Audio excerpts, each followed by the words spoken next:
Very easy. 4 রকম vegetables, rice, health drink, salad 1 ঘন্টায় ready হয়ে যাবে।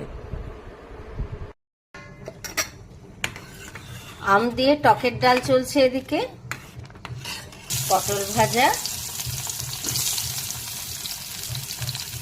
সকাল 6:30 থেকে 7:30, 1 ঘন্টায় 4 রকম পদ তৈরি।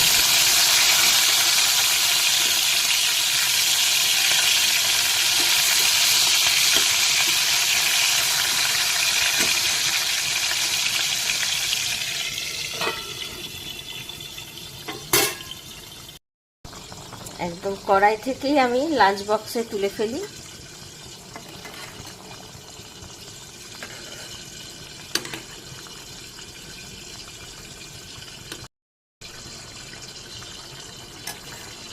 কিরাম হয়েছে দেখতে ডালটা বলবেন।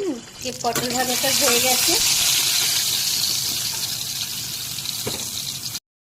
আমি কালো জিরে আর কাঁচা লঙ্কা ফোড়ন দিয়ে নিলাম।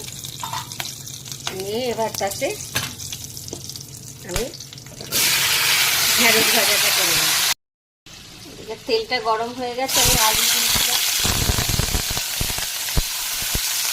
রান্নার পাশাপাশি আমি লাঞ্চ বক্সটাকে রেডি করতে থাকি, যাতে একই টাইমের মধ্যে যত তাড়াতাড়ি পুরো কাজটা কিচেনের কমপ্লিট করে বেরিয়ে যেতে পারি।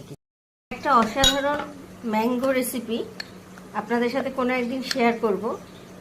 মানে এটা কম্পালসারি আমার হাজব্যান্ডের লাঞ্চ বক্সে যায়, কারণ ওর অফিস কলিগরা সবাই খুব পছন্দ করে। আমি এটা বানিয়ে ফ্রিজে রেখে দিই আর রোজ একটু করে ওর লাঞ্চ বক্সে দিয়ে দিই।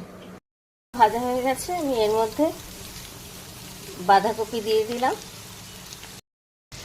তার সাথে আমি সয়াবিনটাও দিয়ে দিলাম, কারণ আমাকে খেয়াল রাখতে হয় অফিসের ননভেজ অ্যালাউ নয়।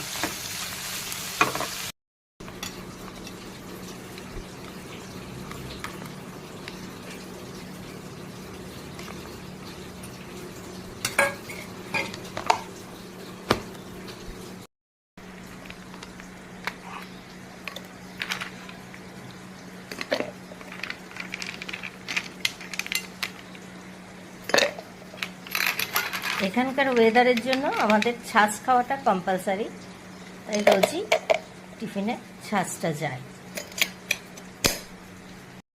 এদিকে মশলা ঢ্যাঁড়সটাও রেডি হয়ে গেল। বাঁধাকপিটাও হয়ে গেছে। যেহেতু অসময়ের বাঁধাকপি, তাই আমি একটু চাইনিজ ফ্লেভারে করেছি, তাতে পুরো আমাদের বাঙালি রান্নার সাথে এই রান্নাটা একটু অন্যরকম হলে মুখের স্বাদও ফিরবে,